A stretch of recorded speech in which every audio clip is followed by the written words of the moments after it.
Major ডালিম বলছি। অদ্য সকাল হতে খন্দকার মুশতাক আহমদের বলিষ্ঠ নেতৃত্বে সামরিক বাহিনী ক্ষমতা দখল করিয়াছে। শেখ মুজিব ও তার খুনি দুর্নীতিবাজ সরকারকে উৎখাত করা হইয়াছে।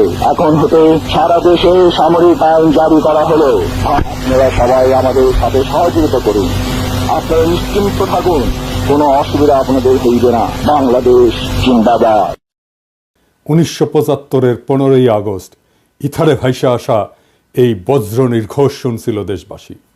প্রবল প্রতাপশালী শেখ মুজিবের শাসনের অবসান হয়েছে, সারা দেশে কারফিউ জারি হয়েছে। কিন্তু কি অবাক ব্যাপার, কারফিউ ভেঙে দলে দলে উৎফুল্ল জনতা নেমে আসছে রাস্তায়। চারিদিকে মুক্তির আনন্দ, এক বর্বর স্বৈরাচারের পতন হয়েছে।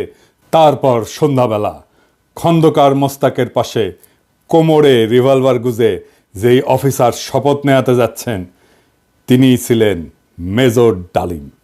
মেজর ডালিম রাতারাতি হয়ে উঠছিলেন নায়ক, সাহসের প্রতিমূর্তি। তারপরে 75-এর সব বীরকে পাঠানো হলো নির্বাসনে। সে আর এক আলাপ আর একদিন করব। এরপর তিনি শুধু নামই ছিলেন ইতিহাসে। ওনার সাথে আমার প্রথম যোগাযোগ হয় 2019-এ প্যারিসে আসার পরে। ওনার সাথে চ্যাটিং হতো। ওনার একটা ফেবু আইডি ছিল ফ্যালকন আইজ নামে। নানা বিষয় আলাপ হইতো, ব্যাপক পড়াশোনায় ভদ্রলোকের। আমার সাথে ফোনে বা ভিডিওতে কখনো কথা হয়নি, তবে আমার ঘনিষ্ঠ সার্কেলের অনেকের সাথেই নিয়মিত কথা হইতো। আমি কথা বলতে চাইছিলাম, উত্তরে বলছিলেন বলবো সময় হইলেই। আমার স্বাধীনতা উত্তর বাংলাদেশ বইটা প্রকাশিত হইলে পড়তে চাইছিলেন, আমি পাঠাইছিলাম সুইডেনে ওনার এক শিষ্যের কাছে। উনি বই পাইয়া বই হাতে ছবি পাঠাইছিলেন, এটা নিশ্চিত করতে যে ওনার কাছে পৌঁছাইছে। আমি আমার সার্কেলে ওনারে বড় ভাই বলে ডাকতাম। জিজ্ঞেস করতাম, বড় ভাই কেমন আছেন, কি বলেন। কোনো রাজনৈতিক পরিস্থিতিতে জানতে চাইতাম বড় ভাইয়ের রিডিং কি। একটা সময় খেয়াল করলাম উনি ভুলে যাইতেছেন জিনিসপত্র, ডাক্তারি ভাষায় যাকে বলে কগনিটিভ ডিজিজ। তখন থেকে ওনাকে বলতে শুরু করলাম বুড়া। তো জিগাইতাম বুড়াটার খবর কি।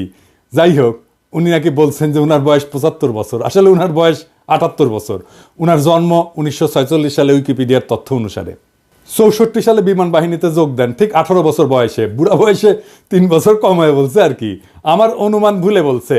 এপিসোডের স্ক্রিপ্ট লিখতে লিখতে ওনার ছবিটা খুঁজতেছিলাম, যে ছবিটা দেখাইলাম আমার বই হাতে, ছবিটা পাইতেছিলাম না। তো সুইডেনের বাইরে ফোন দিলাম, তো উনিও খুঁজতেছেন। এর মধ্যে বুড়া ফোন দিছে ওই সুইডেনের বাইরে।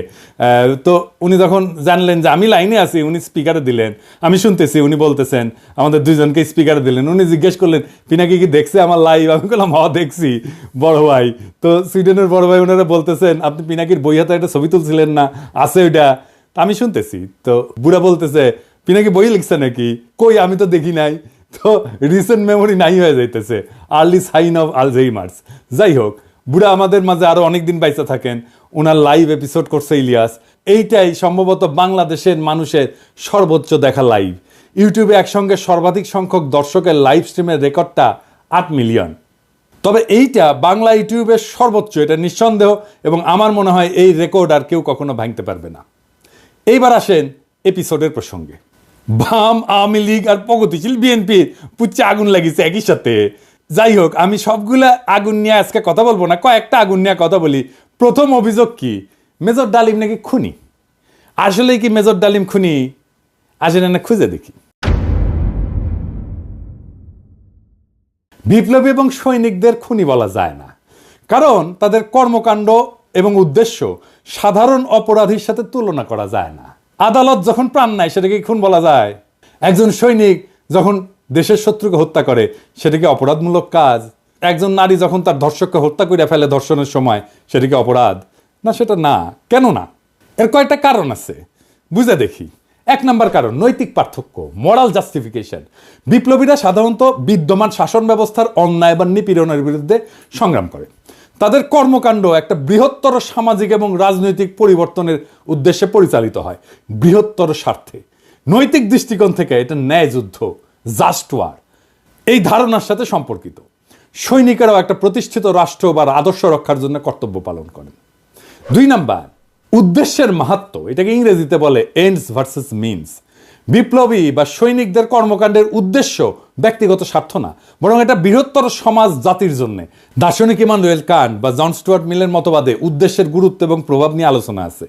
মিলের উপযোগবাদ বলে একটা তত্ত্ব আছে। এটা অনুযায়ী যদি একটা কর্ম বৃহত্তর জনগণের কল্যাণে হয় তবে সেটা নৈতিকভাবে গ্রহণযোগ্য। 3 নাম্বার, সমাজের দৃষ্টিভঙ্গি বা পারসেপশন বাই সোসাইটি। সমাজ সাধারণত সৈনিকদের রক্ষক এবং বিপ্লবীদের ন্যায়ের প্রতীক হিসাবে দেখে। সময়ের সঙ্গে অনেক বিপ্লবীকে নায়ক হিসেবে স্বীকৃতি দেওয়া হয়। এটার আইনি ব্যাখ্যাও আছে। এক নম্বর হইতেছে যে লেজিটিমেসি অফ অ্যাকশন, মানে রাষ্ট্রীয় বৈধতা। সৈনিকদের কর্মকাণ্ড রাষ্ট্রীয় আদেশের আওতায় ঘটে। আন্তর্জাতিক আইন অনুযায়ী যুদ্ধ বা প্রতিরক্ষায় হত্যা বৈধ, যদি তা যুদ্ধের আইন মেনে চলে। 2 নম্বর হচ্ছে রাজনৈতিক লড়াই বনাম অপরাধ, পলিটিক্যাল স্ট্রাগল ভার্সেস ক্রাইম। বিপ্লবীরা সবসময় বিদ্যমান আইন ভঙ্গ করে। বিপ্লব বা অভ্যুত্থান বিদ্যমান আইনের উপরে। সেই জন্যে বিপ্লবীদের কর্মকাণ্ডকে অপরাধ হিসেবে বিবেচনা করা যায় না, কারণ আইন এটা সংজ্ঞায়িত করে বা ডিফাইন করে অপরাধ, আর বিপ্লব এটার উপরে। তা উপরে থেকে এই অপরাধের ডেফিনেশন তো বিপ্লব গ্রহণ করবে না। জুলাই বিপ্লবে পুলিশ নিহত হয়েছিল, মারা গেছিল, মেরে ফেলা হয়েছিল, এটা অপরাধমূলক কাজ না, এটা বিপ্লবী সহিংসতা। এই জন্যই এই হত্যার বিচার করা যাবে না, কারণ বিপ্লব অভ্যুত্থান আদালত বা আইনের চাইতে বড়। যদি পুলিশ হত্যার বিচার হয় তাহলে ধরে নেবেন বিপ্লব পরাজিত। 15ই আগস্টের বিপ্লব পরাজিত হয়েছিল জন্যই আগস্ট বিপ্লবের নায়কদের বিচার এবং ফাঁসি হয়েছিল। 3 নম্বর হইতেছে যে ইচ্ছাকৃত হত্যা বনাম কর্তব্য, ইন্টেনশনাল কিলিং ভার্সেস ডিউটি। সাধারণ অপরাধী ব্যক্তিগত স্বার্থে হত্যা করে, অন্যদিকে সৈনিকেরা যুদ্ধক্ষেত্রে এবং বিপ্লবীরা সামাজিক রাজনৈতিক কাঠামো এবং বিদ্যমান ব্যবস্থা বদলের উদ্দেশ্যে কাজ করে এবং এর ক্ষেত্রে বিপ্লবী সহিংসতা হয়। এইটা তাদের কাজকে ইচ্ছাকৃত হত্যাকাণ্ড থেকে আলাদা করে। সেই জন্যই তাদের কাজগুলোকে ইচ্ছাকৃত হত্যাকাণ্ড থেকে আলাদা হয়ে যায়। শেখ মুজিবকে কেউ খুন করেনি, সে অভ্যুত্থানে নিহত। তার পরিবারের সদস্যদের কেউ খুন করেনি, তারাও অভ্যুত্থানে নিহত। দ্বিতীয় অভিযোগ হচ্ছে মেজর ডালিম শিশু হত্যা করেছে। আবার ইন্টারেস্টিংলি কৌতুকপ্রদভাবে এটা আইসিছে বামেদের কাছ থেকে। হ্যাঁ, মেজর ডালিম কি শিশু হত্যা করেছে? মেজর ডালিম 32 নাম্বার আক্রমণ করে নাই, তারে দায়িত্ব দিতে চাইছিল, সে নেয় নাই। কারণ মুজিব পরিবারের সাথে তার একটা ব্যক্তিগত পারিবারিক সম্পর্ক ছিল। সে গেছিল মুজিবের ভগ্নিপতি আব্দুর রব শেরনিয়াবাতের বাসায়। সেখানে তার 14 বছরের বয়সী মেয়ে বেবি, 12 বছরের বয়সী ছেলে আরিফ এবং 4 বছর বয়সের নাতি সুকান্ত আব্দুল্লাহ, যেটা আবুল হাসনাত আব্দুল্লাহর ছেলে, ও মারা যায়। আবুল হাসনাত আব্দুল্লাহ হারামজাদাটা পানির ট্যাঙ্কে লুকেছিল, বেঁচে যায়। কিন্তু কথা হইতেছে বাড়ির নারী আর শিশুদের বন্দুকের মুখে ফেলায় পানির ট্যাঙ্কে লুকেছিল কেন হারামজাদাটা? ওইটা জয় বাংলা হইলে তো আরো সুবিধা হইলেনি। যাই হোক, এবার আসেন দেখি মহান বিপ্লবের সময় শিশুদেরকে হত্যা করা হয়েছিল যতগুলো বিপ্লব হয়েছে ইতিহাসে, যেগুলো নাম জানি আমরা, যেগুলো নিয়ে কাইট হয়ে পড়ে যায় বিপ্লবীরা। আসেন সেটা দেখি। ফরাসি বিপ্লবের সময় লুই শার্লস, যাকে লুই সপ্তদশ বলা হয়, মানে রাজা ষোড়শ লুই এবং মেরি আন্তোয়ানেটের ছোট ছেলে, বন্দি অবস্থায় খাইতে না দিয়ে কারাগারে রেখা মৃত্যুর দিকে ঠেলে দেওয়া হয়। যখন তার মৃতদেহ বের করা হচ্ছিল, তার শরীরে কোনো মাংস ছিল না, কঙ্কালের উপরে চামড়া। বিপ্লবীরা হত্যা করবে না, কারণ তাদের পবিত্রতা নষ্ট হবে, কিন্তু খাইতে না দিয়া দিনের পর দিন কষ্ট দিয়া মেরে ফেলা যাবে। তো ফরাসি বিপ্লব নিয়ে আধিখ্যাত তো করে সবাই। আবার রুশ বিপ্লব নিয়ে তো বামেরা কাইট হয়ে পড়ে যায় না? যে বামেরা কবে তাদেরকে কইবেন এটা, যে রাশিয়ার জার দ্বিতীয় নিকোলাস এবং তার পরিবারের সদস্যদের বন্দি করে কমিউনিস্টরা। জার কিন্তু তখন ক্ষমতায় না, জারের ক্ষমতা অনেক আগেই চলে গেছে। কমিউনিস্টরা কিন্তু জারের কাছ থেকে ক্ষমতা নেয়নি। কমিউনিস্টরা কেরেনস্কি সরকারকে উৎখাত করে ক্ষমতা নিয়েছে, মানে লেনিন।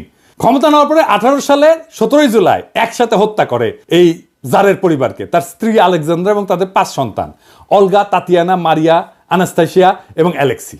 লেনিন মনে করছিল জারের পরিবার যদি বাইসা থাকে তাহলে তারা রাজতন্ত্র পুনরুদ্ধারের জন্য কাজ করতে পারে। এই জন্য পুরা পরিবারকে হত্যা করার সিদ্ধান্ত নেওয়া হয়। পরিবারের সকল সদস্যদেরকে কমিউনিস্ট বিপ্লবীরা গুলি করে হত্যা করে। পরে তাদের মৃতদেহ অ্যাসিড দিয়ে বিকৃত করে মাটিতে পুঁতে ফেলা হয়। এর মধ্যে আনাস্তাসিয়া নিকোলায়েভনার এর বয়স ছিল 17 বছর, আর অ্যালেক্সি নিকোলায়েভিচের বয়স ছিল মাত্র 13 বছর। দুই ক্ষেত্রেই প্ল্যান করে মারা হয়েছে অনেক পরে। 15ই আগস্টে শিশুরা মারা গেছে কোল্যাটারাল ড্যামেজে, প্ল্যান করা হয়নি যে শিশুদের মারা হবে।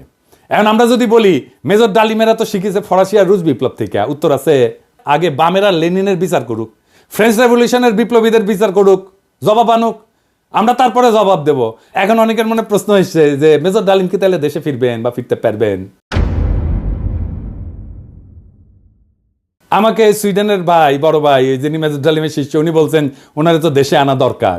উনি অবশ্যই দেশে আসবেন। আমরা নতুন সংবিধান লিখলে 15 আগস্টকে বিপ্লবী অভ্যুত্থানের মর্যাদা দেব। আগের রায় বিচার সবকিছু ইনভ্যালিড হয়ে যাবে। তিনি তখনই বীরের বেশে দেশে ফিরবেন। 24-এর বিপ্লব যারা নির্মাণ করছে তাদের অনেকেরই আইডল ছিলেন মেজর ডালিম, অন্তত আমার তো ছিলেনই। ওনার নাম আমরা আকাশে লিখে রাখবো ঈসা খান তিতুমির, হাজী শরীয়তুল্লাহর সাথে। বাংলাদেশে যতবার জালেম আসবে ততবার মেজর ডালিমেরা জন্মাবে। কখনো তাদের নাম হবে আবু সাইদ, কখনো তাদের নাম হবে মীর মুগ্ধ, কখনো তাদের নাম হবে ওয়াসিম, আনাস। আমরা এক একটা তারার নাম দেব এই বীরদের নামে। 24-এর বিপ্লব একটা প্রকৃত বিপ্লব হয়ে উঠবে যদি আমরা নতুন সংবিধান লিখে মেজর ডালিমকে দেশে ফিরে আনতে পারি। সেই দিন হবে বিপ্লবের প্রকৃত বিজয়। ইনকিলাব জিন্দাবাদ।